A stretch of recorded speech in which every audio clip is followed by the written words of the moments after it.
हो। श्री कुंज बिहारी लाल की जय हो। राधे रानी सरकार की जय हो।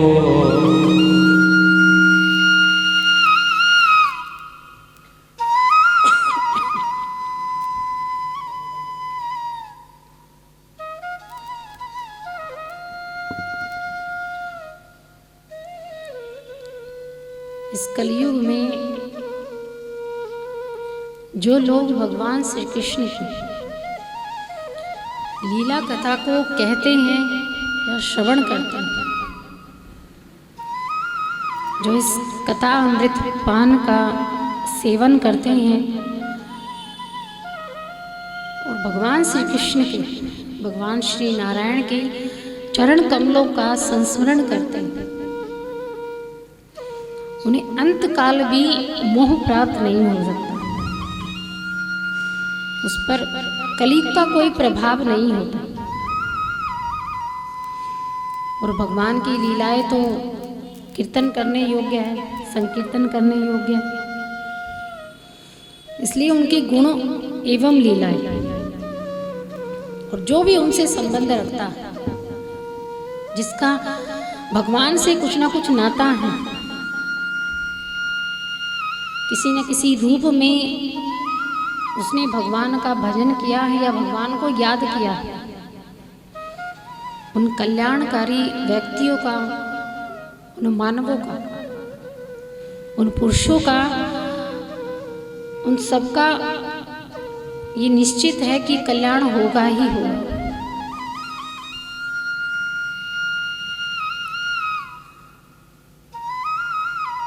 पवित्रता दो प्रकार की होती है, एक मन की और एक शरीर की। आप सभी जानते हैं, आप इस बात से सब भली भांति परिचित हैं कि जाने अनजाने में हम न जाने कितने पाप करते हैं। पुण्य बल्कि कम करते हैं, पाप उससे कई ज़्यादा उसकी गिनती होती है। लेकिन एक तो जानबूझकर किए जाते हैं और एक अनजाने में किए जाते हैं, जिनका हमें आभास भी नहीं होता। उस पाप की वृत्ति को दूर कैसे किया जाए, उसका क्या साधन है? एक मन से किया जाए, एक तन से किया जाए और एक धन से किया जाए। तन मन धन, इन तीनों माध्यम से पाप भी होते हैं और तीनों माध्यम से पुण्य भी होते हैं।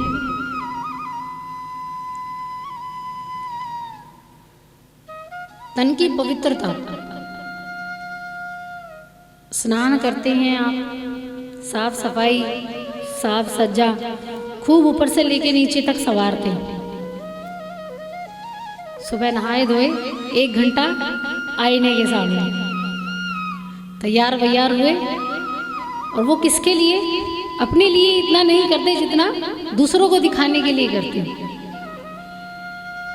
कि सुंदर दिखेंगे, दूसरा तारीफ करेगा, और दूसरे ने अगर तारीफ कर दी तो हमें आनंद आएगा, हमें आनंद की अनुभूति होगी। वो आपकी बाह्य शरीर की पवित्रता है, सफाई है। दूसरा है मन, मन की पवित्रता। उस मन की पवित्रता के लिए आप कितनी योग साधना करते हैं? हर रोज करते हैं मन की सफाई? कोई करता है हर रोज मन की सफाई?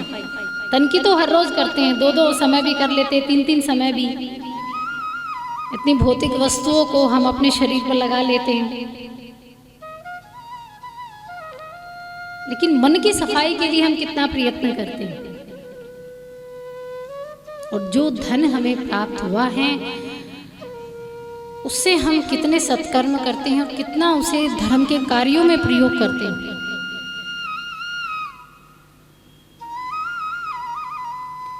केवल मन और धन, ये दोनों ही अपने लिए हो सकते हैं, अन्यथा तन हमेशा दूसरों के लिए। तन से आप कर्म कर सकते हैं, मन से आप कर्म कर सकते हैं।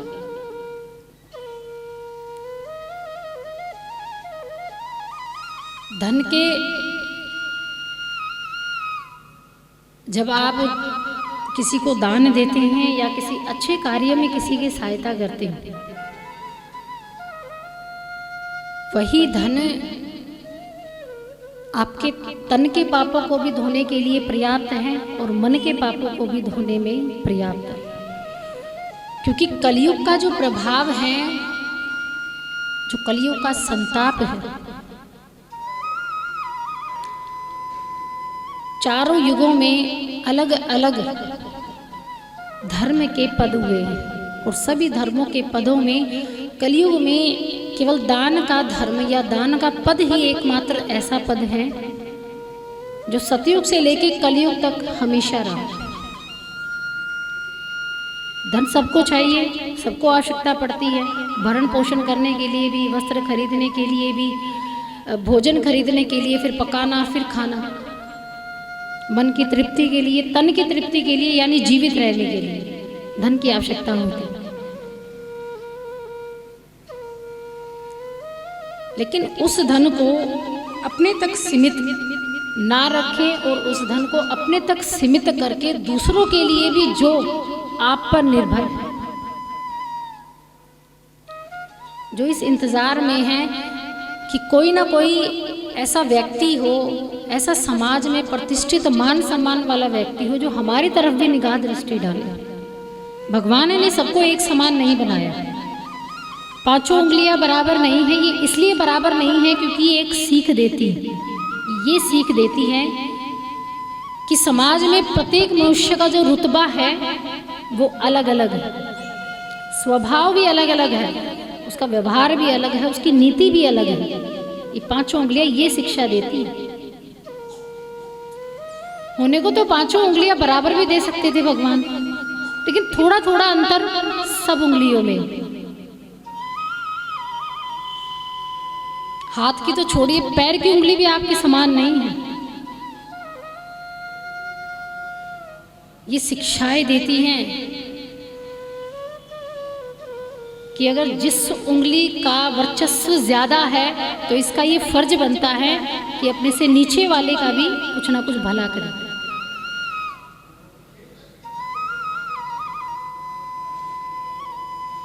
कि जो तुम्हारे से नीचे हैं, जो तुम्हारे भरोसे है, जो तुम पर विश्वास बनाए रखे हैं, उसके विश्वास को कभी ना तोड़े।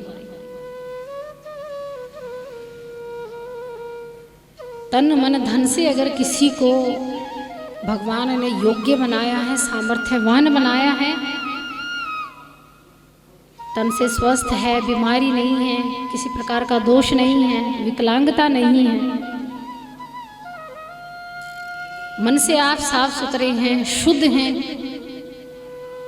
और धन से भगवान ने आपको पूरा समृद्ध बनाया है, तो आप अपने आप को सौभाग्यवान मानिए कि आपकी जो पांचों उंगलियां हैं वो घी में हैं, आप समृद्धशाली हैं। लेकिन समृद्ध भगवान ने इसलिए नहीं बनाया कि तुम अपने तक सीमित रखो, वो इसलिए बनाया ताकि तुम दूसरों के प्रति अपना,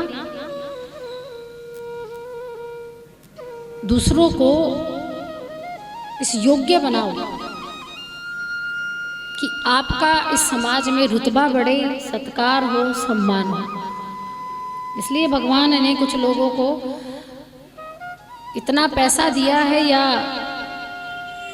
इतना उनको अमीर बनाया है, और कुछ व्यक्ति होते भी हैं जिनके पास ज़्यादा धन है तो अपनी कमाई का कुछ हिस्सा वो भगवान को अर्पित करते हैं या उनके अनुयायियों को अर्पित करते हैं, जो एकमात्र जिनका सहारा केवल श्री हरि है। तो हम उनके निमित्त बने। क्यों बार बार कहा जाता है कि दान देना चाहिए, योग्य को दान दो, जो जरूरत है उसे उसको प्रदान करो, अन्न हो, वस्त्र हो। इन तीनों से सेवा भी हो सकती है और इन तीनों से नरक की यातनाएं भी आपको भोगनी पड़ सकती है। और भगवान की कथाएं तो पहली ही भक्ति है श्रवण करना, बाद में है कीर्तन और बाद में है स्मरण करना, लेकिन पहले सुनना। और जब कथाओं को जब आप सुनती हैं तो यही कथाएं हमारे शरीर में नव संचार भी करती हैं, अच्छी बुद्धि को विकसित करती है और उस बुद्धि को भगवान के चरणों में लेकर जाती है, उस रास्ते को अपनाने को अग्रसर करती है। और जो सत्संग रखे जाते हैं, जो कथाएं रखी जाती हैं, वो प्रभु से हमारा तार जोड़ती हैं। आप सभी जानते हैं जब घर में कोई उपकरण चलाया जाता है, फ्रिज है, कूलर है या छोटी से छोटी कोई इलेक्ट्रॉनिक उपकरण है, वो जब तक नहीं चल सकता जब तक माध्यम ना हो, यानी एक स्विच से लेके और जो जिस चीज़ को चलाना है, यूज़ करना है, प्रयोग करना है, तो उसके बीच में एक तार होती है, वही उन दोनों का संबंध जोड़ती है। तब जाकर या तो बल्ब चलते हैं या पंखा चलता है या एसी चलता है। यानी उन दोनों को जोड़ने का काम किसने किया है? उस तार ने।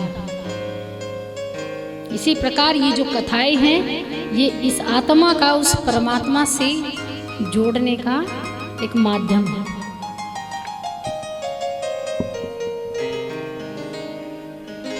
आज चतुर्थ दिवस की कथा है। भगवान श्री कृष्ण के जन्मोत्सव का दिन है। 3 दिन तक आपने कथा को श्रवण किया है। अनेकानेक भक्तों की चरित्र आपने श्रवण किए। प्रत्येक भक्त का चरित्र यही सिखाता है कि कोई भी राह अपनाओ, किस भी राह पर चलो, कोई भी व्यापारिक जीवन जियो, भोग विलासिता का जीवन जियो, इस माया के बवंडर में रहकर कुछ भी कार्य करते रहो, लेकिन उस परम पिता परमेश्वर जिसने तुम्हें जन्म दिया है, जिसके सहारे तुम इस पृथ्वी लोक पर आए हो, उसे कभी मत भूलो।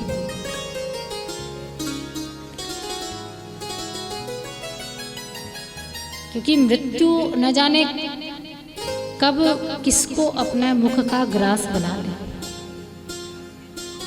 हम में से कोई भी, इस पृथ्वी का एक भी वासी ये नहीं कह सकता कि मैं इस दिन मरने वाला हूँ। आप कितने भी पंडितों के पास घूम लीजिए, कितने भी ज्योतिषियों के पास जा लीजिए, अपनी मृत्यु के बारे में पूछिए, लेकिन कितना भी प्रकांड विद्वान ही क्यों ना हो, वेद शास्त्रों का कितना ही बड़ा ज्ञाता क्यों ना हो, लेकिन वो आपकी मृत्यु का दिन और समय नहीं बता सकता।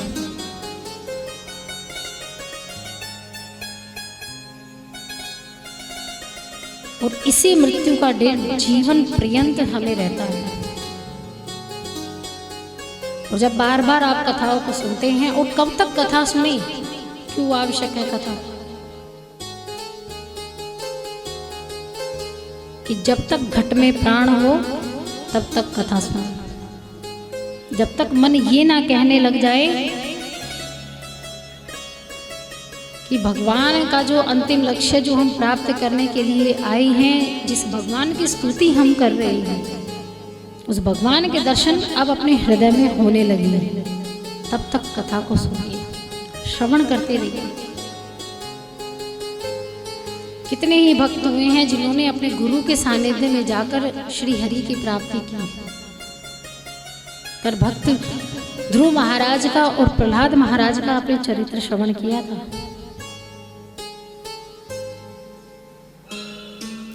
भक्ति कहते हैं कि जीवन में जब आ जाए तो अपने आप को धन्य भागी समझिए कि भगवान ने आपको चुन लिया।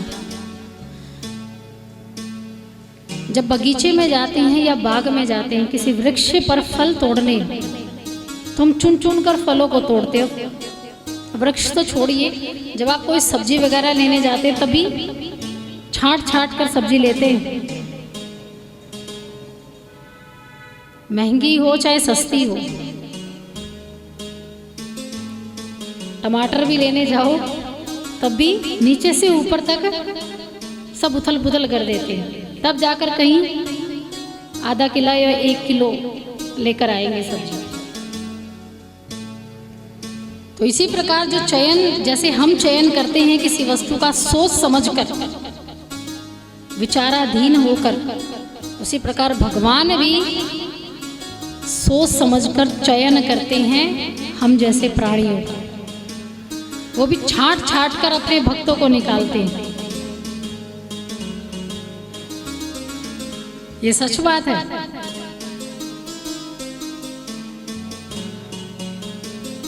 आपको कल कहा गया था कि आप सबको बुलाकर लाइए कथा में, कहा गया था।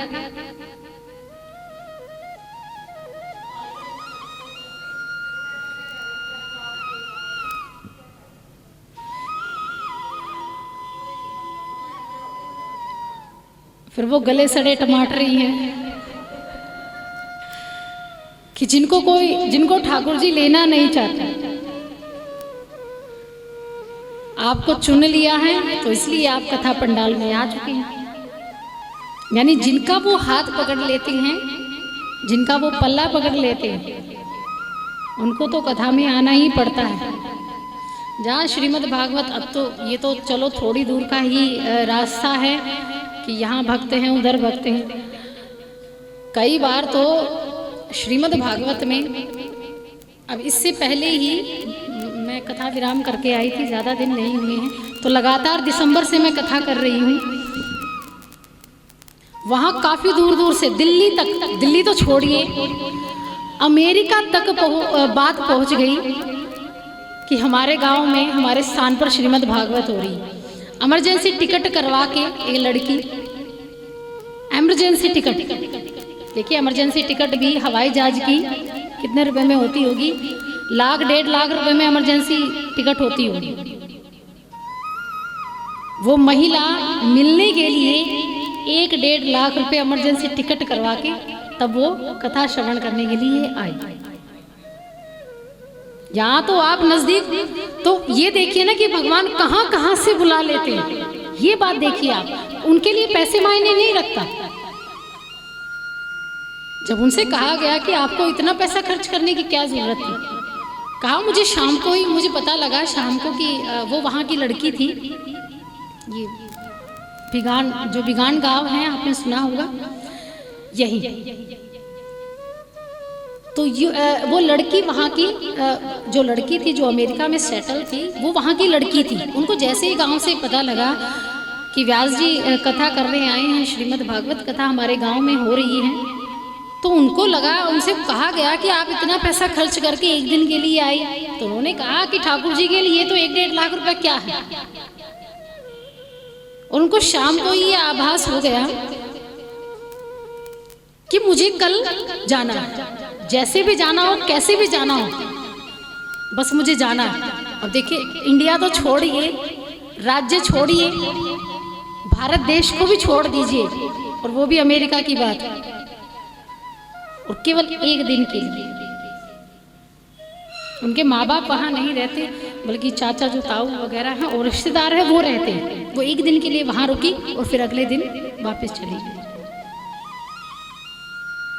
यहाँ 1-1.5 लाख रुपए का खर्चा पूरे श्रीमद् भागवत में आता है, और वो एक टिकट लगा और आ। तो देखिए ठाकुर जी कहाँ कहाँ से बुला लाते हैं अपने भक्तों को। कितनी बड़ी बात है ये। यहाँ तो 10-15 किलोमीटर की बात है, 10-15 किलोमीटर भी कहाँ, या थोड़े से 4 कदम पे भी नहीं आ पाते। तो इसका मतलब ये है कि भगवान नहीं चाहते कि आप कथा में आए। तो जिसे चुन चुन कर भगवान लाते हैं वही कथा में आते हैं। जिसका उंगली पकड़कर, जिसका पल्ला पकड़कर भगवान चाहते हैं कि मैं तुम्हारा कल्याण करना चाहता हूं, तुम आओ, तुम एक कदम तो मेरी तरफ बढ़ाकर तो देखो। 10 कदम ना बढ़ा दूं बदले में तो कहना।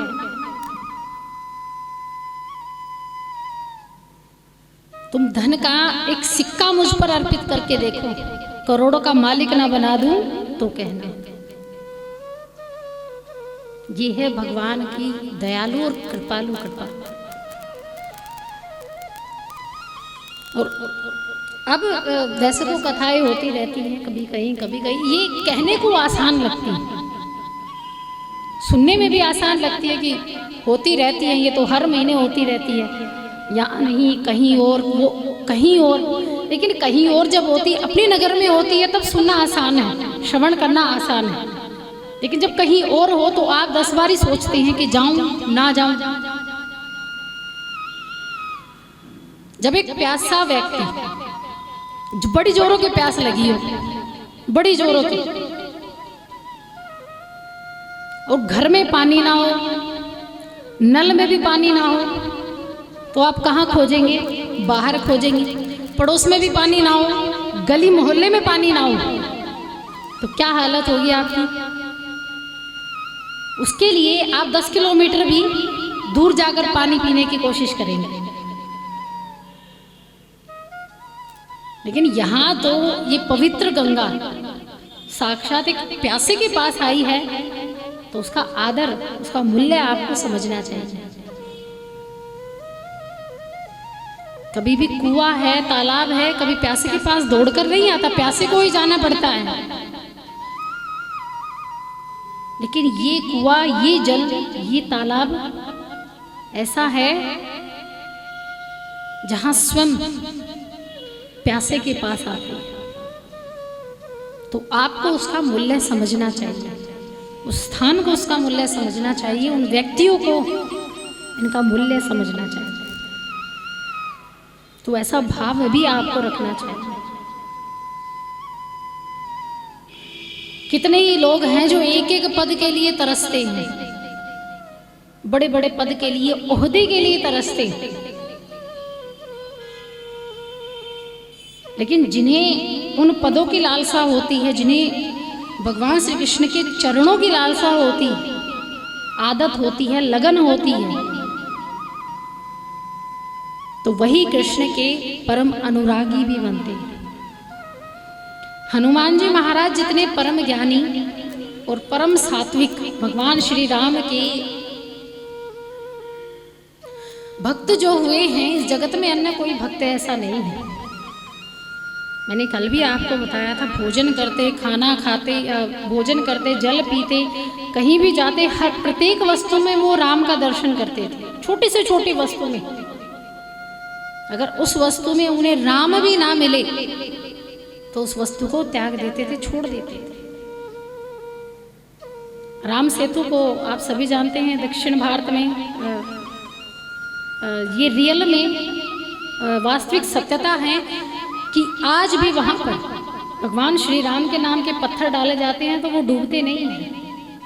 ये उस समय की बात है जब लंका पर चढ़ाई की गई थी।